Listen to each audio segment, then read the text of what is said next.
Hello viewers, welcome to my channel ED knowledge and preparation zone. আজকে আমি spoken ইংলিশের 10 নম্বর topic নিয়ে এসেছি। এই টপিকগুলো খুবই গুরুত্বপূর্ণ। এই টপিকগুলো হচ্ছে আইডিওমেটিক সেন্টেন্সের উপরে। তো ভিউয়ার্স, মিডিলে আপনারা কনফিউশন হতে পারে যে আমি স্পোকেন ইংলিশের ফাঁকে ফাঁকে অন্যান্য টপিকগুলো দিচ্ছি। অ্যাকচুয়ালি আমার চ্যানেলটি হচ্ছে স্পোকেন ইংলিশ, আর সঙ্গে থাকবে current situation of Assam and India. So spoken English আর কারেন্ট সিচুয়েশন জানার জন্য আমার চ্যানেলটি অবশ্যই সাবস্ক্রাইব করবেন। তাহলে দেরি না করে আজকের টপিকটি দেখে নিয়ে আসো। Let's begin the video and please watch till the end. Question number 1, ওর মুখের কথা আর পেটে তাকে না। ওর মুখের কথা আর পেটে তাকে না ইংলিশে কিভাবে বলবো? হি Kant keep anything to himself. He Kant keep anything to himself, এই ধরনের সেন্টেন্স আমরা প্রায়ই বলে থাকি। তো যদি স্পোকেন ইংলিশে ফ্লুয়েন্ট হতে চাও তো আমার ভিডিও প্রতিনিয়ত দেখবে, আর ভিডিও দেখার সঙ্গে সঙ্গে আমার সঙ্গে প্র্যাকটিস করতে থাকবে। এইভাবে প্র্যাকটিস করলে দেখবে একদিন আপনি স্পোকেন ইংলিশে একদম ফ্লুয়েন্ট স্মার্ট হয়ে গিয়েছেন। তো এইভাবে প্র্যাকটিস করবে। কোয়েশ্চেন নাম্বার 2 খুবই সুন্দর একটি প্রশ্ন যা আমরা প্রতিনিয়ত বলে থাকি। প্রশ্নটা কি? আমি নিজের পায়ে কুড়াল মারতে চাই না। আমি নিজের পায়ে কুড়াল মারতে চাই না ইংলিশে বললে হবে I don't want to shoot myself in the foot. I don't want to shoot myself in the foot. এই সেন্টেন্সটি হলো আইডিওমেটিক এক্সপ্রেশন। তো সেন্টেন্সটা কি? আইডিওমেটিক এক্সপ্রেশন। ফুললি কিভাবে হবে? I don't want to shoot myself in the foot. এইভাবে practice করবে। Next question, ও কথায় কথায় আগুন লাগিয়ে দেয়। ও কথায় কথায় আগুন লাগিয়ে দেয়। This is also N আইডিওমেটিক expression. এই সেন্টেন্সটি ইংলিশ কি হবে? He knows how to stair things up. He knows how to stair things up. এর অর্থ হলো সে কথায় কথায় আগুন লাগিয়ে দেয়। স্টিয়ার থিংস আপ এর বাংলা হলো কথায় কথায় আগুন লাগিয়ে দেওয়া, মানে আইডিওমেটিক এক্সপ্রেশনের বেলায়। কিন্তু সাধারণভাবে বলতে গেলে যে কোনো ভালো জিনিসকে খারাপ করা। টু স্টিয়ার থিংস আপ, উত্তেজিত করা, মানে উত্তেজিত করতে জানে। সো এইগুলি জেনে রাখতে হবে। নেক্সট কোয়েশ্চন, তুমি কি সব ডিম একই ঝুড়িতে রাখছো? তুমি কি সব ডিম একই ঝুড়িতে রাখছো ইংলিশ কি হলো? Are you putting all your eggs in one basket. Are you putting all your eggs in one basket. Putting all মানে সব কিছু রাখা, your eggs in one basket. One basket এর অর্থ হচ্ছে একটি ঝুড়ি। আর এই সেন্টেন্সটা হলো প্রেজেন্ট কন্টিনিউয়াস টেন্স আর ইন্টারোগেটিভ সেন্টেন্স। তো এইগুলি জেনে রাখলে ভালো। ওর মাথায় ভূত চেপেছে। কি বললাম সেন্টেন্স? ওর মাথায় ভূত চেপেছে ইংলিশ কীভাবে হবে? He is acting like a man possessed. He is acting like a man possessed. Man possessed মানে ভূত ছাপা বা ভূত ছাপানো। আমি আগেই শুরুতে বলেছি যে এই ধরনের সেন্টেন্স আজকে যেগুলি দেওয়া হয়েছে এগুলি হলো আইডিওমেটিক এক্সপ্রেশন। সো এইগুলি লিটারেলি ইংলিশ বা বাংলার সঙ্গে মিল থাকবে না। এইগুলি idiomatic expression. It is better to memorise. Number 6, এই সেন্টেন্স আইডিওমেটিক এক্সপ্রেশন আর এগুলি আমরা রেগুলার বলে থাকি। তো কোয়েশ্চনটা কি? আমি ওকে চুকের মণির মতো রেখেছি। আমি ওকে চুকের মণির মতো রেখেছি। তো এর ইংরেজি কি হবে? I have treasured him like the apple of my eye. I have treasured him like the apple of my eye. তো অ্যাপল অফ মাই আই এর অর্থ হচ্ছে চুকের মণির মতো, অ্যাপল অফ মাই আই। আর আই হ্যাভ ট্রেজার্ড মিন্স আমি তাকে রেখেছি। তো ফুল সেন্টেন্স কি হলো? I have treasured him like the apple of my eye. Question number 7, ওর সাথে কথা বলে লাভ নেই, দেওয়ালে মাথা ঠুকার মতো। ওর সাথে কথা বলে লাভ নেই, দেওয়ালে মাথা ঠুকার মতো। এই সেন্টেন্সটির ইংলিশ কি হবে? Talking to him is like talking to a brick wall. Talking to him is like talking to a brick wall, মানে টকিং টু হিম এর অর্থ হচ্ছে কথা বলে, আর like talking to a brick wall মানে দেওয়ালে মাথা ঠুকার মতো। তো এই ধরনের সেন্টেন্স অল্প মেমোরাইজ করে নিলে ভালো হয়। কোয়েশ্চন নাম্বার 8, তুমি কি নিজের গলায় ফাঁস পরাচ্ছ? তুমি কি নিজের গলায় ফাঁস পরাচ্ছ? এর ইংলিশ কি হবে? Are you tying the noose around your own neck. Are you tying the noose around your own neck. তো এখানে আর ইউ টাইং এর অর্থ হচ্ছে তুমি কি বাঁধিতেছ দ্য নোজ। এখানে স্পেলিং দেখে নেবে, NSS নোজ মানে ফাঁস পরানো, অ্যারাউন্ড ইয়োর ওন নেক মানে গলায়। তো এইভাবে প্র্যাকটিস করবে। কোয়েশ্চন নাম্বার 9, আমি ওর মুখের দিকে তাকিয়ে আছি। আমি ওর মুখের দিকে তাকিয়ে আছি। ইংলিশে বললে কিভাবে বলবো? I am waiting for him to take the first step. I am waiting for him to take the first step. এর অর্থ হলো আই এম ওয়েটিং ফর মানে আমি অপেক্ষা করিতেছি কার জন্য? ফর হিম, তাহার জন্য, to take the first step যাতে প্রথম স্টেপ নেয়। তো একটি আইডিওমেটিক সেন্টেন্স, তাই I am waiting for him to take the first step এর অর্থ হলো আমি ওর মুখের দিকে তাকিয়ে আছি। আইডিওমেটিক এক্সপ্রেশনে এইভাবে শিখতে হয়। নেক্সট কোয়েশ্চন নাম্বার 10, ও সব সময় নিজের ডুল নিজেই পেটায়। ও সব সময় নিজের ডুল নিজেই পেটায়। এই ধরনের সেন্টেন্স আমরা ডেইলি বলে থাকি কোনো না কোনো সিচুয়েশনে। তো ইংলিশে কীভাবে বলবো? He always blows his own trumpet. He always blows his own trumpet. ও নিজের ডুল নিজেই পেটায়। নেক্সট কোয়েশ্চন নাম্বার 11, তুমি এখন গাছে কাঁঠাল গুফে তেল দিচ্ছ।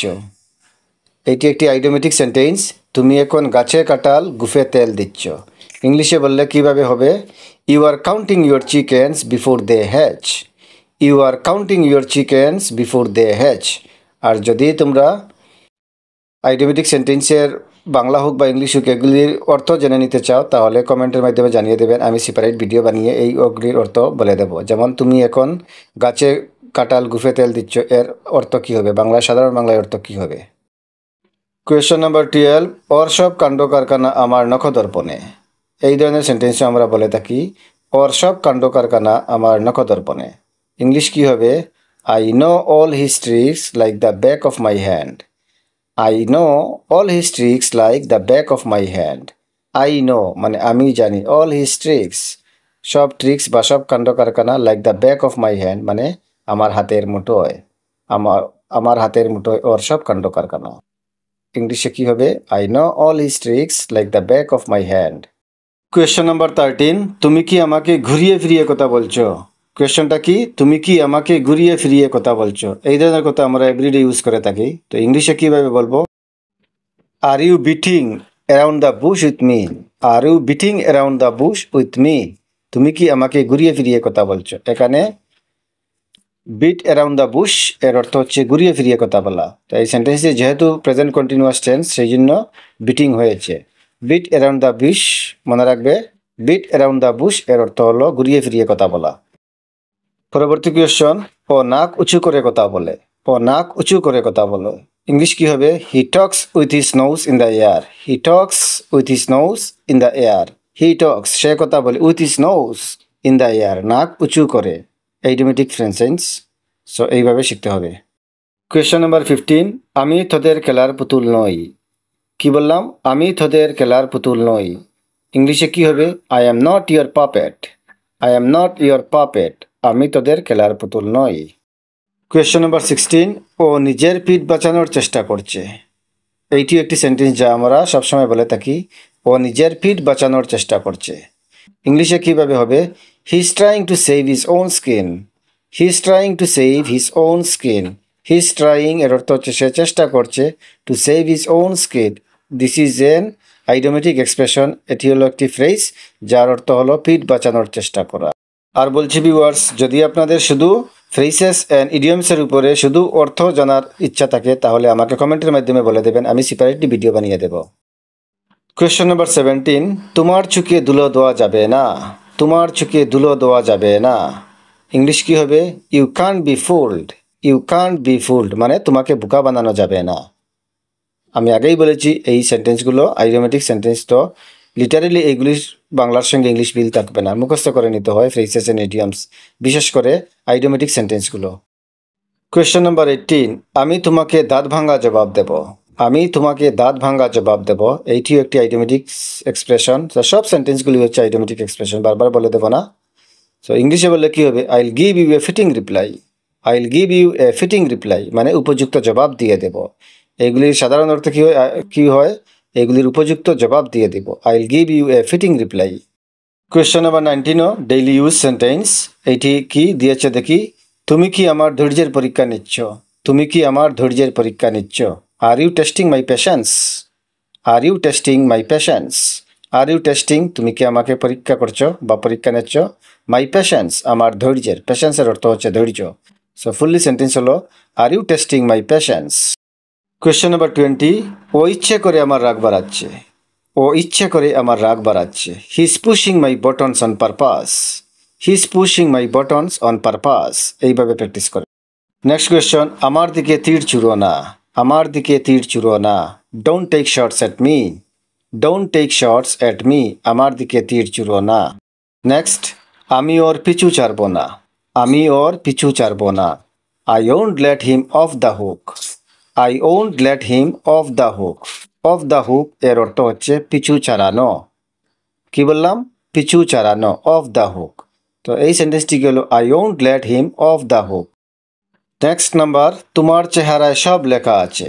তোমার চেহারায় সব লেখা আছে। It's written all over your face. It's written all over your face. All over your মানে চেহারায়, মানে অল ওভার ইয়োর ফেস এর অর্থ হলো চেহারায় লেখা। তো এইগুলি আইডিওমেটিক সেন্টেন্স। কোয়েশ্চন নাম্বার 24, আমি তোদের হাতের তালুতে নেই। আমি তোদের হাতের তালুতে নেই। I am not under your control. I am not under your control মানে হাতের তালুতে নেই কথার অর্থ কি? আমি কারো কন্ট্রোলে নয়। ইংরেজিতে বললে হবে I am not under your control. Last question আজকের ভিডিওর, কোয়েশ্চন নাম্বার 25, ও কথার মধ্যে বিষ ঢেলে দেয়। ও কথার মধ্যে বিষ ঢেলে দেয়। He speaks with a fork tongue. He speaks with a fork tongue মানে কথার মধ্যে বিষ ঢেলে দেয় কথার অর্থ কি? কথাগুলো শুনতে ভালো লাগে না, কুচিয়ে কুচিয়ে কথা বলা। তো ইংরেজিতে কি বলে ওকে? Fork tongue. ফর্ক টাং এর অর্থ হলো কুচিয়ে কুচিয়ে কথা বলা বা কথার মধ্যে বিষ ঢালা। তো এই সেন্টেন্সের ট্রান্সলেশন কি হলো? He speaks with a fork tongue. তো ভিউয়ার্স, আজকের ভিডিওটি এখানেই সমাপ্ত হলো। আর যদি ভিডিওটি ভালো লাগে থাকে অবশ্যই লাইক, সাবস্ক্রাইব এবং শেয়ার করবেন। আর ভিউয়ার্স, কিছু কিছু ভিউয়ার্স আছেন যারা আমার ভিডিও রেগুলারলি দেখছেন কিন্তু সাবস্ক্রাইব করছেন না। প্লিজ সাবস্ক্রাইব নাও। আরও নতুন নতুন ভিডিও পেতে আমার চ্যানেলটিকে সাবস্ক্রাইব করে রাখবেন এবং পাশে থাকা নোটিফিকেশনের বেল আইকনটি অন করে রাখবেন যাতে আমার ভিডিও আপলোড হওয়ার সঙ্গে সঙ্গে সর্বপ্রথম আপনিই পেয়ে যান। আর সাবস্ক্রাইব করলে আমি মোটিভেট হই আরও নতুন নতুন ভিডিও বানিয়ে দেব। আর যদি আপনারা স্পোকেন ইংলিশের পুরানো ভিডিওগুলো দেখে না নেন তাহলে এখনই আমার ভিডিও লিস্টের ডেসক্রিপশনে থাকা লিঙ্কে পুরানো স্পোকেন ইংলিশের ভিডিওগুলি লিঙ্ক দিয়ে দিয়েছি, আপনারা এগুলি দেখে নেবেন। এখনই দেখে নেবেন, প্লেলিস্ট তো আছে ভিডিও ডেসক্রিপশনে। তো viewers, at the end of the video I must say thank you for watching my video and subscribing my channel. Have a nice day.